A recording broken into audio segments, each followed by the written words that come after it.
9 classes में आप लोगों का स्वागत है। आज हम लोग पढ़ेंगे मैकेनिक्स का तीसरा चैप्टर फ्रिक्शन।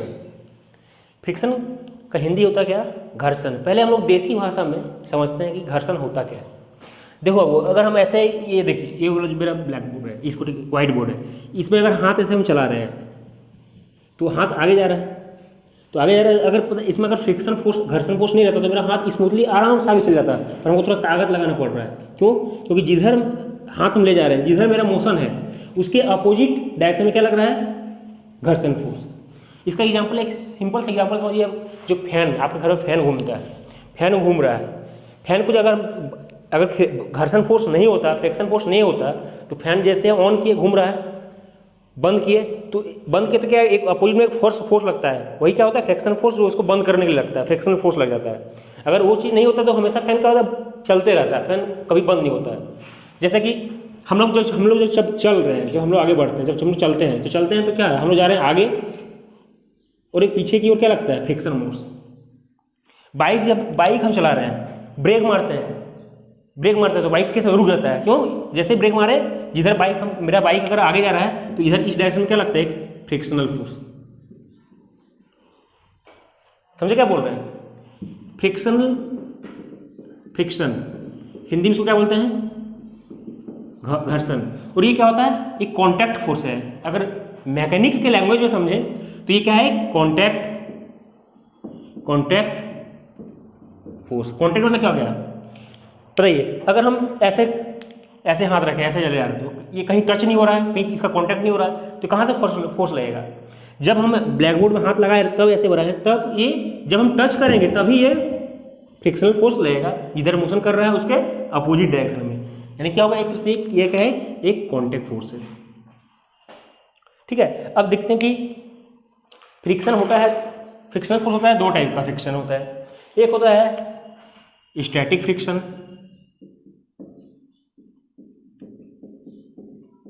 एक होता है काइनेटिक फ्रिक्शन। एक होता है स्टैटिक फ्रिक्शन, एक होता है काइनेटिक फ्रिक्शन। अब दोनों में अंतर क्या है? अब देखिए, फिगर से समझते हैं। एक कोई सरफेस है, एक सरफेस है, ठीक है। यहां पे एक बॉक्स रखे हुए हैं, एक भारी भरकम, एक अच्छा वेट है, इसका वजन काफ़ी है, एक बॉक्स रखे हुए हैं, और एक फोर्स एफ लगा कर हम इसको ऐसे आगे की ओर हम ऐसे खींच रहे हैं। अब देखते हैं, ऐसे समझिए कि एक बहुत बड़ा पत्थर है, उसको रखा हुआ है, एक हम इधर से फोर्स लगा ऐसे धकेल रहे हैं। तो देखते होंगे कि पहले हम जब स्टार्टिंग में जब धकेलना स्टार्ट किए तो बहुत ताकत लगा रहे, वो नहीं, अपने स्थान से आगे नहीं जा रहा, मतलब वो मूव नहीं कर रहा है। फिर लगा थोड़ा और फोर्स, मूव नहीं कर रहा है, फिर एक फोर्स लगा, उसको क्या करना? वो मूव करना स्टार्ट कर दिया। तो पता है, जब वो मूव नहीं कर रहा था, मतलब ये फोर्स जब आगे बढ़ा रहे हैं, ये फोर्स जब आगे लगा रहे थे और ये आगे नहीं बढ़ रहा है, तो आगे नहीं बढ़ रहा है, इसका मतलब क्या? एक इधर कोई ना कोई फोर्स लग रहा होगा, इधर अपोजिट में। जब ये रुका हुआ है, स्टैटिक है, मतलब स्टैटिक है, जब तक फोर्स इधर लगा रहे हैं पर ये मूव नहीं कर रहा है, तो ये फोर्स गया कहाँ? क्योंकि जो इधर एक अपोजिट में जो फोर्स लगा है, फ्रिक्शनल फोर्स, ये इसको बैलेंस कर दिया। ठीक है, तो स्टैटिक फ्रिक्शन क्या हो गया? जब हम किसी एक बॉक्स है, उसको फोर्स लगा रहे हैं और वो बॉडी मूव नहीं कर रहा है, तो किसके चलते हैं? स्टैटिक फ्रिक्शनल फोर्स लग रहा है, तो स्टैटिक फ्रिक्शन हो गया। काइनेटिक फ्रिक्शन क्या हो गया? जब हम ब्लॉक को ऐसे एक फोर्स लगाए और ये ब्लॉक क्या हो गया? आगे मूव करना स्टार्ट कर दिया। तो स्टैटिक फ्रिक्शन को हम लिखेंगे म्यू एस। स्टैटिक फ्रिक्शन का एक कांस्टेंट हो गया, उसको लिखेंगे म्यू एस। ये क्या हो गया? स्टैटिक फ्रिक्शन का एक ये हो गया स्टैटिक फ्रिक्शन का जो ये वाला कांस्टेंट हो गया। और इधर क्या हो गया? म्यू के। ये म्यू के कब यूज करेंगे? म्यू के काइनेटिक, जब मेरा बॉक्स आगे मूव करना स्टार्ट कर दिया गया, आगे चलने लगा, उस समय इधर जो फोर्स लगेगा, फ्रिक्शनल फोर्स, वो क्या हो जाएगा? उसके लिए हम क्या यूज करेंगे? म्यू के। ठीक है, अब देखिए फ्रिक्शनल फोर्स एफ आर, इसका फॉर्मूला होता है म्यू इंटू एन।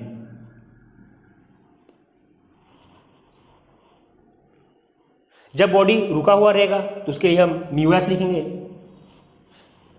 जब बॉडी मूव कर रहा होगा उसके लिए क्या लिखेंगे, म्यू के लिखेंगे, म्यू के इंटू एन। एन क्या है यहाँ पे, रिएक्शन फोर्स। अब हम पिछले चैप्टर में जो इक्विलिब्रियम बताए हैं उसमें आपको बताए हैं कि एन क्या होता है। बताया होगा कि देखिए कोई ब्लॉक है ऐसे रखा हुआ है, तो इधर एक फोर्स क्या लगता है हमेशा mg, और एक रिएक्शन फोर्स, ये इस पर कुछ फोर्स लगा रहा है तो इतना ही फोर्स इस पर लग रहा है, तो ऊपर कितना लगता है n, या फिर रिएक्शन फोर्स आप जो बोले। और ये क्या होता है n और r इक्वल टू क्या होता है mg। तो ये ब्लॉक है, इसका अगर मास होगा m, समझिएगा अगर इसका मास होगा m तो हम अगर फ्रिक्शनल फोर्स ढूंढना चाहिए क्या हो जाएगा, म्यू एस इंटू एन, यानी क्या लिखेंगे mu S into M G या फिर म्यू के इंटू एम जी। आप लोग सोच रहे होंगे कि इसका कभी म्यू एस लिखे कभी म्यू के लिखे, क्वेश्चन वहाँ पर दिया रहेगा कि म्यू एस का वैल्यू इतना है या फिर म्यू के का वैल्यू इतना है, तो आपको समझ जाना है कि बॉडी रुका हुआ है या फिर मोशन में है। म्यू एस मतलब स्टैटिक फ्रिक्शन, म्यू के मतलब काइनेटिक फ्रिक्शन, इसका वैल्यू दिया रहेगा। फॉर्मूला क्या हो गया, F R equal to mu S into N, और फ्रिक्शनल फोर्स का दोनों का फॉर्मूला क्या हो गया, ये दोनों फ्रिक्शनल फोर्स का ही फॉर्मूला है, पर एक क्या है स्टैटिक के लिए और एक क्या है काइनेटिक के लिए। मतलब जब एक है जब मोशन में है और एक क्या है जब बॉडी रुका हुआ है। आगे बढ़ते हैं थोड़ा सा, एक क्वेश्चन करते हैं।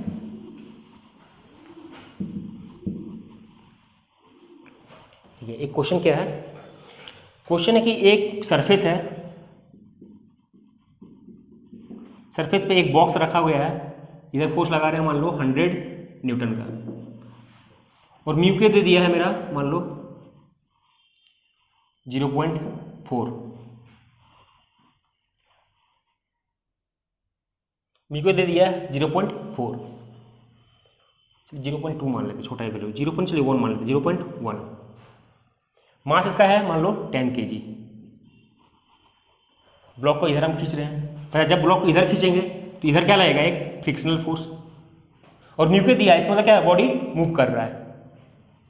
तो बताइए फ्रिक्शनल फोर्स कितना हो जाएगा, एफ आर क्या हो जाएगा म्यू के इंटू एन, यानी कि म्यू के इंटू एन क्या होता है एम जी।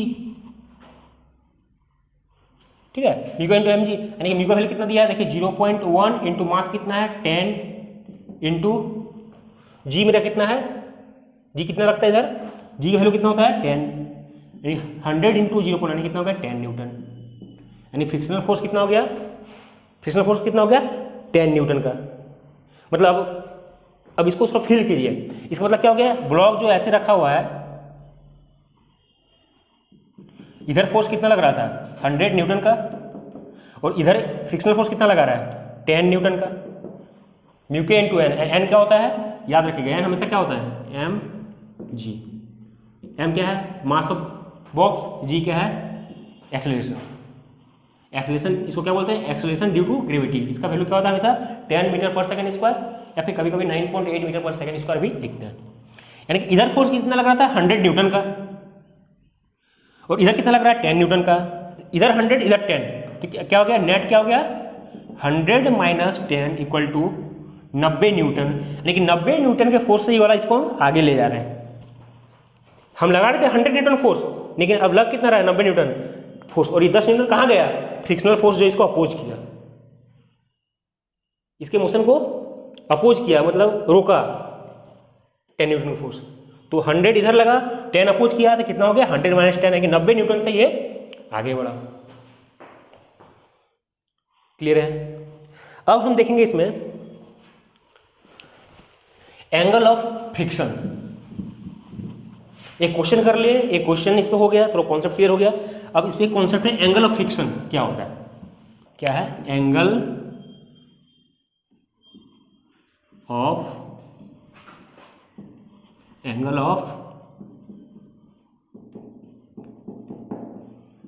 फ्रिक्शन। पहले फिगर बनाएंगे आराम से, देखिए एक सरफेस है, सरफेस में एक बॉक्स रखा हुआ है, एक बॉक्स है, इधर फोर्स लगा ले, मान लीजिए हम F फोर्स लगा रहे हैं, इधर फोर्स कितना लग रहा है, F फोर्स लग रहा है। इधर जब F फोर्स लग रहा है, हम इसको आगे ले जा रहे हैं, तो इधर क्या लगेगा, एक इधर लगेगा क्या, एक फ्रिक्शनल फोर्स Fr। समझिए, इस ब्लॉक का जहाँ पे टच है, कांटेक्ट है, वहाँ पे क्या होता है, हम क्या बोले थे, हमेशा कांटेक्ट फोर्स लगेगा, एक नॉर्मल रिएक्शन लगेगा, किधर लगेगा, ऊपर की ओर। हमेशा क्या लगता है, ऊपर की ओर। इसको मान लीजिए नॉर्मल रिएक्शन N, और N क्या होता है हमेशा, N = mg।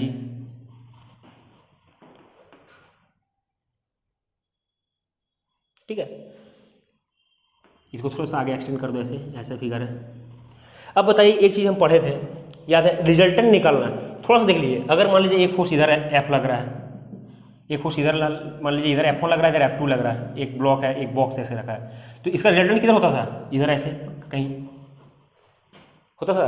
मतलब ये एक आदमी इधर खींच रहा है, एक आदमी इधर खींच रहा है, तो ये बॉक्स इधर जाएगा, इधर जाएगा, पहले यहाँ पहुँचेगा, पहले यहाँ पहुँचेगा, पहले यहाँ पहुँचेगा, तो इधर पहुँचेगा। मतलब जिधर उसका मोशन है वही क्या हो गया, रिजल्टेंट। मतलब वो जिधर जा रहा है वो क्या हो गया, रिजल्टेंट फोर्स। उस फोर्स से ये आगे बढ़ रहा है। तो समझिए, देखिए, हम ब्लॉक को मान लिए एक पॉइंट, इधर क्या लग रहा है, ये क्या है, Fr। ये मेरा क्या है, ये मेरा क्या है, N, नॉर्मल डायरेक्शन। मतलब इसका रिजल्टेंट कहाँ होगा, यहीं कहीं बीच में होगा। ये मेरा क्या होगा, रिजल्टेंट फोर्स। Fr इधर लग रहा है, रिजल्टेंट फोर्स इधर हो गया। देखिए ऐसे बने था फिगर, ऐसे कहीं होगा, ये क्या होगा मेरा रिजल्टेंट। ठीक है, ये हो गया मेरा रिजल्टेंट। अब मान लिया कि रिजल्टेंट जो इसके साथ एंगल थीटा बना रहा है, तो एंगल ऑफ फ्रिक्शन यही है। एंगल ऑफ फ्रिक्शन क्या है, जो Fr फ्रिक्शनल फोर्स और नॉर्मल रिएक्शन का जो रिजल्टेंट है वो नॉर्मल के साथ यानी कि रिएक्शन फोर्स के साथ कितना एंगल बना रहा है, थीटा, वही मेरा क्या हो गया, एंगल ऑफ फ्रिक्शन। और एक बार रिपीट कर रहे हैं, सुनिए क्या होता है एंगल ऑफ फ्रिक्शन। मेरा फ्रिक्शनल फोर्स और normal reaction force, normal reaction का जो रिजल्टेंट है, ये रिजल्टेंट है R, ये रिजल्टेंट R नॉर्मल रिएक्शन के साथ जितना एंगल बना रहा है वही क्या हो गया, एंगल ऑफ फ्रिक्शन। देखिए हम इसको ऐसे मिला देते हैं, ये अगर Fr है तो ये भी क्या हो जाएगा, Fr है। ये क्या है मेरा R है, ये क्या है मेरा N है। तो बताइए यहाँ से हम tan थीटा लिखते हैं, tan थीटा क्या हो जाएगा, tan थीटा क्या होता है, परपेंडिकुलर बाय बेस, लंब बटे आधार। देखिए ये एंगल थीटा है तो लंब क्या हो जाएगा, ये एंगल थीटा, लंब क्या हो जाएगा, Fr, आधार क्या हो जाएगा, N। क्लियर है। अगर हम इसको ऐसे लिखना चाहें क्या हो जाएगा, tan theta equal to Fr क्या होता है, म्यू इंटू एन। बोले ना फॉर्मूला स्टार्टिंग में बताया था, क्या होता है, mu into N coefficient of friction, और ये क्या हो गया, एन और बटे एन, एन एन क्या हो गया, कैंसिल। तो tan थीटा मेरा क्या आ गया, tan theta equal to mu coefficient of friction. Clear है। अब बताइए कभी एक ऐसा क्वेश्चन पूछ दे, इजली क्वेश्चन, सिंपल बताओ, पूछ दे ऐसा, पहले इसको देखिए, यानी क्या होगा, tan theta equal to mu, ये याद रखना है। ये क्या है, थीटा क्या है, थीटा है मेरा एंगल ऑफ फ्रिक्शन। ये मेरा क्या है, कोएफिशिएंट ऑफ फ्रिक्शन। यानी कि एंगल ऑफ फ्रिक्शन और कोएफिशिएंट ऑफ फ्रिक्शन, ये क्या होगा, एक रिलेशन आ गया। ये टॉपिक आप लोगों को पढ़ना है, वो अच्छे से एग्जाम में ये रिपीट भी करता है कि ये टॉपिक इस नाम से है कि एंगल ऑफ फ्रिक्शन और कोएफिशिएंट ऑफ फ्रिक्शन के बीच में रिलेशन क्या होता है, tan theta equal to mu. अब सिंपल पता है, एक बार ऑब्जेक्टिव क्वेश्चन ऐसे पूछा जेईई में, आप लोग देखिएगा शायद 2017 में ये क्वेश्चन पूछा हुआ है, 2017 में, एग्जैक्ट डेट याद नहीं है लेकिन देखिएगा। क्वेश्चन था क्या, म्यू का वैल्यू कितना था, 1। क्वेश्चन था क्या, म्यू का वैल्यू दे दिया था, कोएफिशिएंट ऑफ फ्रिक्शन का वैल्यू कितना था 1, और पूछा क्या था क्या कि बताइए एंगल ऑफ फ्रिक्शन क्या होगा, एंगल ऑफ फ्रिक्शन क्या होगा। तो सिंपल क्या करना था, देखिए क्या लगाना था, tan theta equal to mu, पता है हमको tan theta equal to mu, mu कितना वैल्यू 1 है। अब बताइए tan थीटा 1 कब होता है, जब tan थीटा 1 कब होता है, जब tan थीटा क्या होता है 45 डिग्री, यानी कि मेरा क्या आ गया, थीटा वैल्यू कितना आ गया 45 डिग्री। ये क्या होगा मेरा एंगल ऑफ फ्रिक्शन। क्लियर है, हम सीख लिए, हमको पता चल गया कि स्टैटिक फ्रिक्शन क्या होता है, काइनेटिक फ्रिक्शन क्या होता है। और एक बात हमेशा याद रखिएगा कि स्टैटिक फ्रिक्शन, देखो इसको नोट डाल के लिखिए, नोट डालिए, नोट और लिखिए इसको, इस नोट डालिए अच्छा से नीचे कॉपी के अंदर, वो लिखिए क्या कि 2 पॉइंट लिखिए कि स्टैटिक फ्रिक्शन जो होता है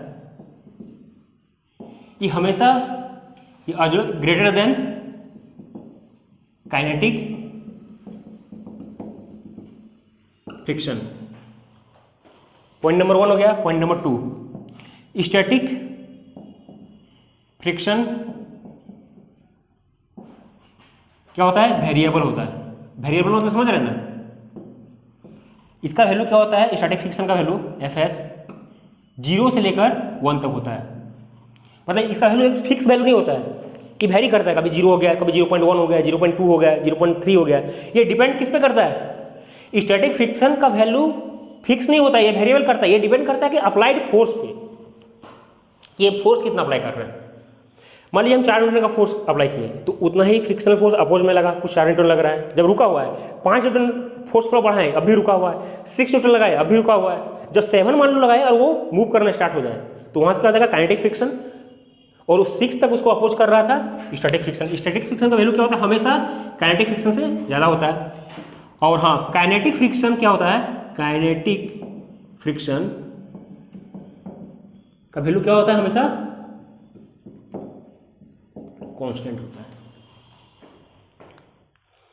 static friction is a variable friction, kinetic friction क्या होता है, कांस्टेंट होता है। क्लियर है यहां तक?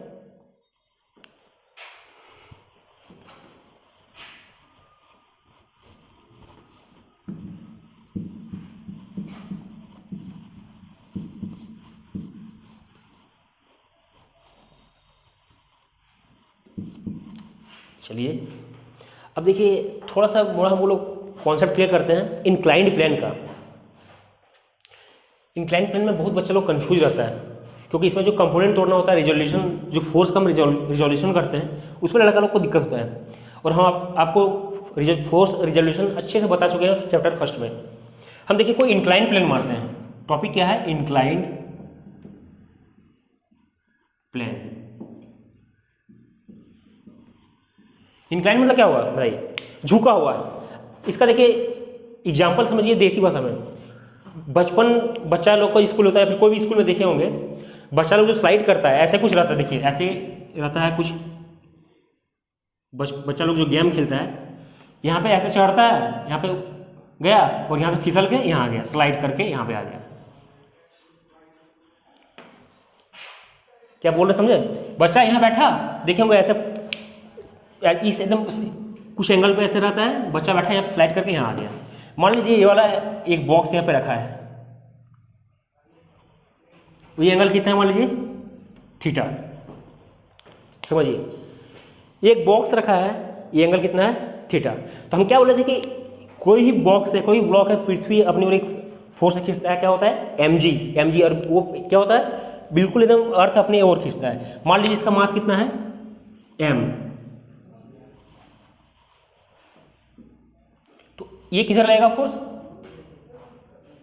एक फोर्स लगेगा इधर एकदम नीचे की ओर mg। और बताइए एक होता था कांटेक्ट फोर्स, जहाँ पे कोई बॉडी अगर आपस में टच है ऐसे, यहाँ पे सटा है ये वाला, ये दोनों आपस में कांटेक्ट में है, तो नॉर्मल रिएक्शन फोर्स लगता था, वो किधर लगता था, हमेशा परपेंडिकुलर टू द सरफेस। ये सरफेस है, इसके परपेंडिकुलर रहेगा ऐसे।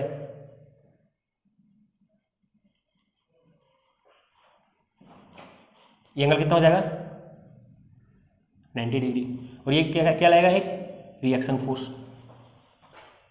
या फिर एन बोले, जो बोल रहे हैं बोलिए,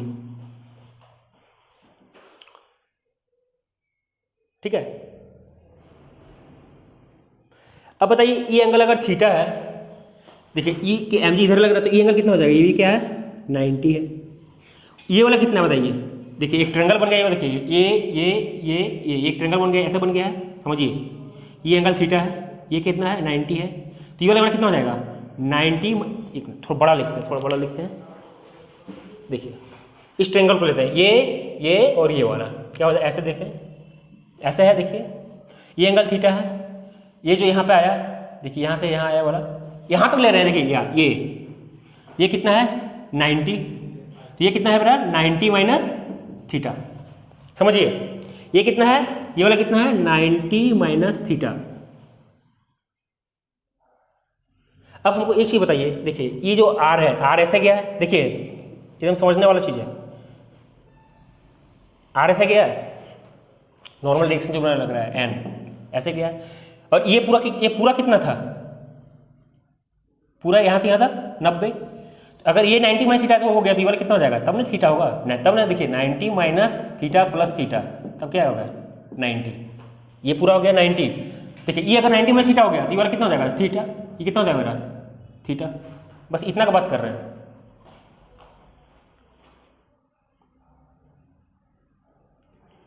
देखिए यहीं पे लड़का लोग बच्चा लोग कंफ्यूज होता है, ये एंगल थीटा कैसे होगा, चला ना, ये पूरा कितना था, यहाँ से यहाँ तक 90, देखिए ये यहाँ से यहाँ तक 90, ये अगर थीटा है, ये 90 है, तो ये वाला कितना हो गया 90 माइनस थीटा, ये मेरा कितना हो गया, ये हो गया मेरा 90, यहाँ से यहाँ तक क्या हो गया, यहाँ से यहाँ तक 90 माइनस थीटा, ये क्या हो गया, ये हो गया 90 माइनस थीटा, तो ये वाला जो बचा है, ये वाला क्या जाएगा थीटा, ये 90 माइनस थीटा और ये थीटा, और ये पूरा कितना था 90, पूरा 90 है, तो देखिए 90 माइनस थीटा इतना और प्लस इतना जोड़ देगा तो 90 होना चाहिए नहीं, क्योंकि पूरा क्या था 90, जोड़िए 90 minus theta plus theta, cut गया, कितना हो गया 90। अब क्लियर हो गया ये कैसे थीटा हुआ,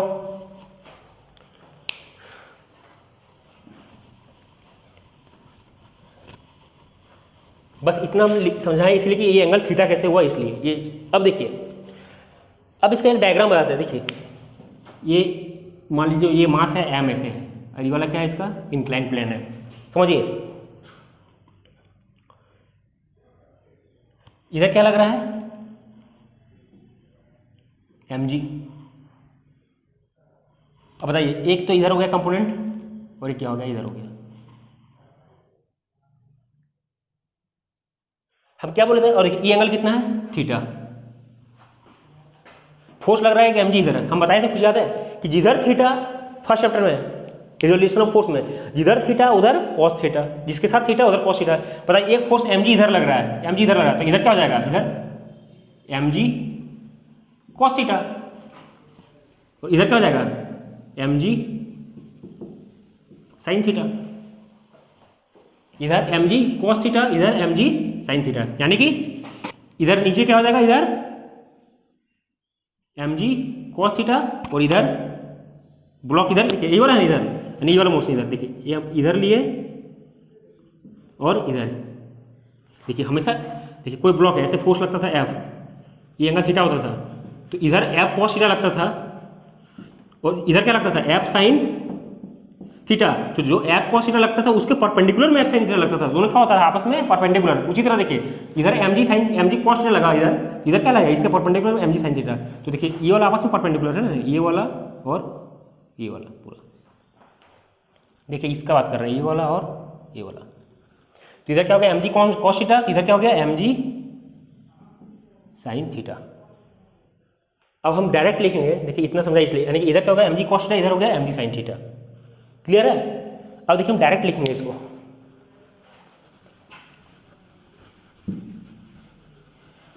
हम क्या डायरेक्ट लिखेंगे,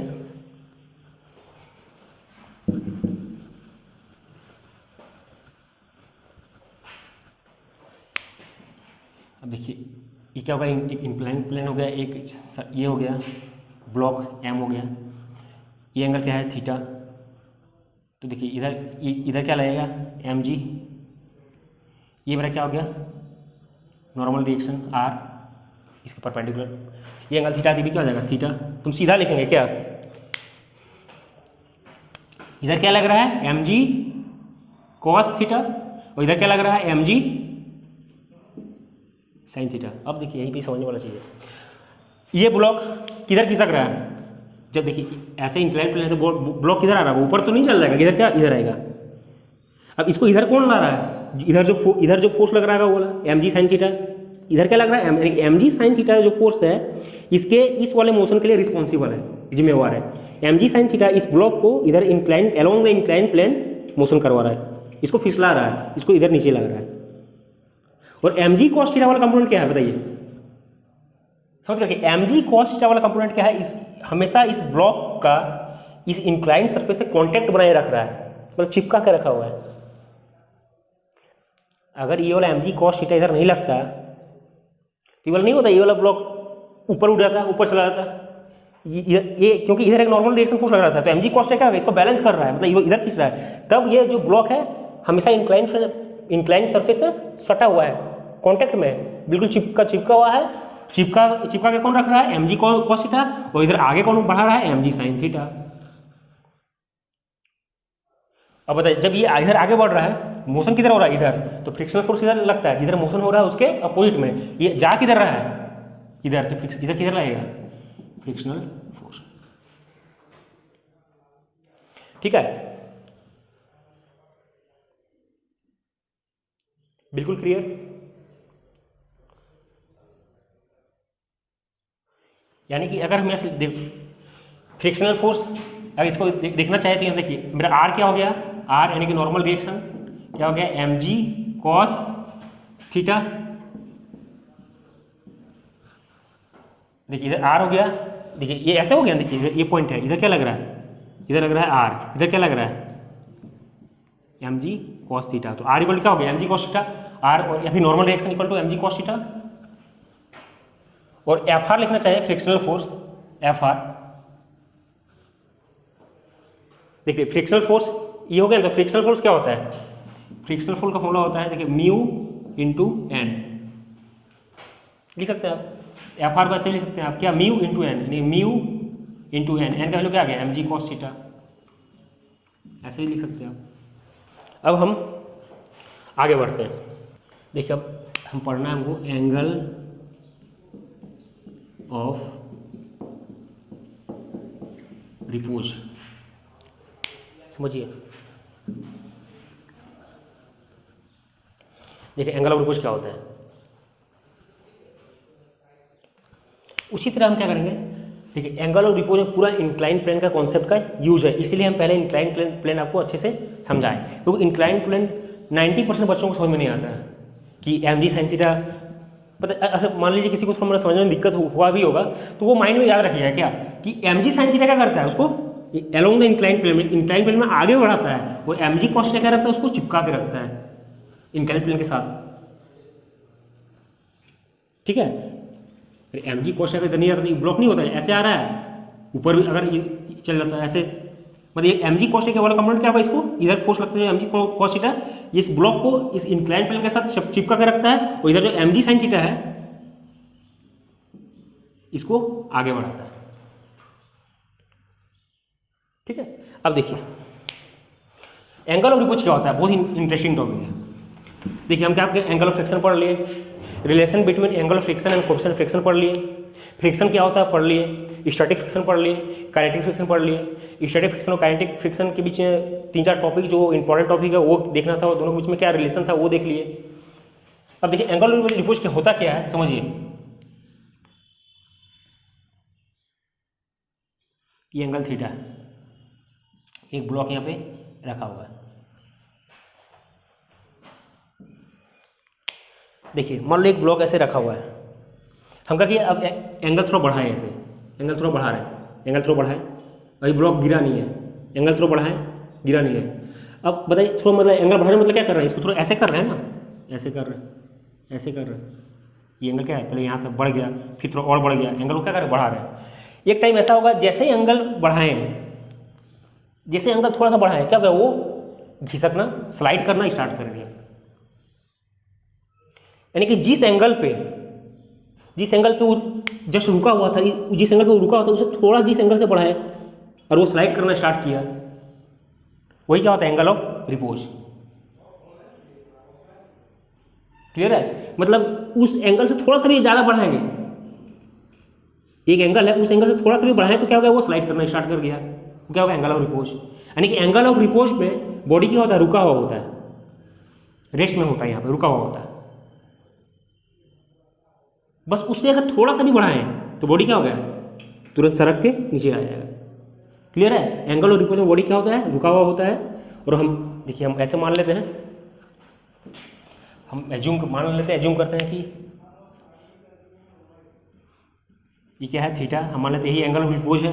ये क्या मेरा हो गया, ब्लॉक हो गया। ब्लॉक क्या रुका हुआ है अभी, इससे थोड़ा सा बढ़ाएंगे क्या होगा, सरकना स्टार्ट हो जाएगा। तो बताइए, सिंपल सा बताइए, ये इधर क्या लगेगा, mg, इधर क्या लगेगा, mg।